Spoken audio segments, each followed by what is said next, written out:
বুঝলাম না কি গুরুত্বপূর্ণ কথা কওয়ার জন্য তোমার ডাইকে নিয়ে আসলা। আইনা বসাইলে তোমার সামনে বসে রইছি আর তুমি চুপচাপ একেবারে মূর্তির মতো বসে রইছো। কি করবে কও? শুধু জামাই রে পুরা গ্রাম ঘুরাইয়া দেখাইলে হইব না, তো কি করা লাগবো? গল্প করতে হইব। একটা জিনিস বুঝলাম না, আমি শ্বশুর, সে হচ্ছে জামাই, সে তোমার সভাপতি না আর খেলার সাথীও না আর ক্লাস ফ্রেন্ডও না, তার লগে কি এমন কথা কম কইতে পারো? জামাইরে বিভিন্ন বিষয়ে এইটা ওইটা নিয়ে কথা বলবা, গুরুত্বপূর্ণ কথা বলবা, তাইলে জামাই বুঝবো তুমি কামে। তুমি যে একটা আকাইমা এটা তো জামাইরে বোঝানোর দরকার নাই। রেহারা, এই যে আকাইমার কথাটা উচ্চারণ করলা না, এটার উচ্চারণ করো না। এতদিন আমি মনে করছি তুমি ঠাট্টা মস্কারও করে আমার সঙ্গে এই কথাটা কও, এখন তো একটা সিরিয়াসলি নিয়েছো ব্যাপারটা। তোমার কোন নিরিখে মনে হলো যে আমি আকাইমা? কে কইছো তোমার আমি আকাইমা সেটা কও আগে। সারা বাংলাদেশের মানুষ জানে তুমি একটা আকাইমা, এটা নতুন কি? শোনো, সারা বাংলাদেশের মানুষ জানো কোনো সমস্যা নাই, কিন্তু জামাই যেন না বুঝে তুমি একটা আকাইমা। যাও জামাই ডাইকে আইনা গল্প করো, কথা বল। আচ্ছা ঠিক আছে, তুমি জামাই ডাইকে নিয়ে আসতে কইতেছো, আমি ডাইকে নিয়ে আসতেছি। এই যে কথাটা কইলা না, সারা বাংলাদেশের মানুষ জানবে আকাইমা, আমি জাতীয় আকাইমা হয়ে গেছি, তাই না? খবরদার এই ধরনের কথাবার্তা বলবো না। আর জামাই ডাইকে আনতেছি, জামাইয়ের সামনে কোনো ধরনের অপমানজনক বেমস্কার কোনো কথা বলবো না, তাতে তোমার সম্মান কমবো সারা বাড়বো না। তার কারণে আকাইমার লগে তুমি সংসার করে বেড়াইতেছো। ঠিক আছে, কোনো কথা কমু না, মুখে তালা দিয়ে রাখবো। অহন যাও, জামাই ডাইকে নিয়ে আসো। ঠিক আছে, যাইতেছি। কি আর কমু, শান্তি গেছে গা, ঘরে শান্তি নাই, বাইরে শান্তি নাই, কোনো হানে শান্তি নাই আমার। তোমার মতো মেয়ে ছেলে যে ঘরে আছে না, তার শান্তি বিলুপ্ত। এই কি কইলা? না কইতেছি জামাই ডাইকে দিতেছি। এই কি কইলা তুমি শেষে? ওরে জামাই ডাইকে নিয়ে আসতেছি না। আরে জামাই ডাকবার কইলা না, কইয়া গেল না?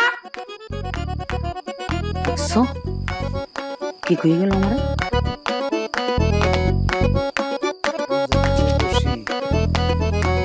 এই সাতার মাথার বদনা কই?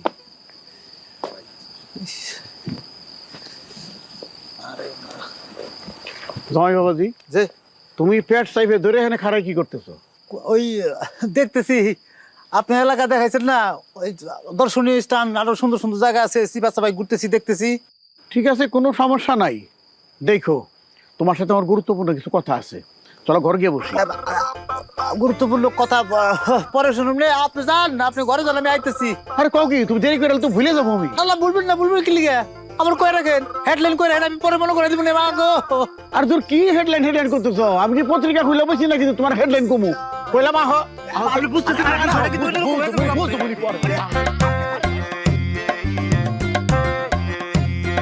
আব্বা মনে হয় আমার কিছু কইবেন ভুলে গেছেন মনে হয়। তুমি ঠিক কথাই কইছো, আমি আইতেই ভুলে গেছি গা, খারাপ মনে করে লই।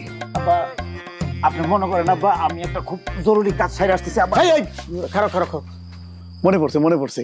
মানে তোমাকে গ্রামে তো গেছিলাম, আর তোমাকে বাড়ির উপরে যে পুকুরটা, ওই পুকুরটা কাটছে কেনা? এইটা আপনি খুব জরুরি কথা ছিল আব্বা। আরে বাবা কও না রে, আরো কথা তো আছে। পুকুরটা কাটছে কেটা সেটা কও, যা জিগে হেডের উত্তর দাও। আমার আব্বা আম্বাবে কাটছে। তোমার আব্বাই কাটছে? Good, very good.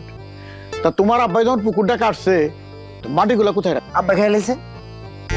কেটা খাইছে? আমি আর আব্বা, আমরা দুজন মিলে খাইছি। খুব ভালো কথা জামাই, আমার মনে হয় তোমার গ্রামের মাটিতে ভিটামিন আছে।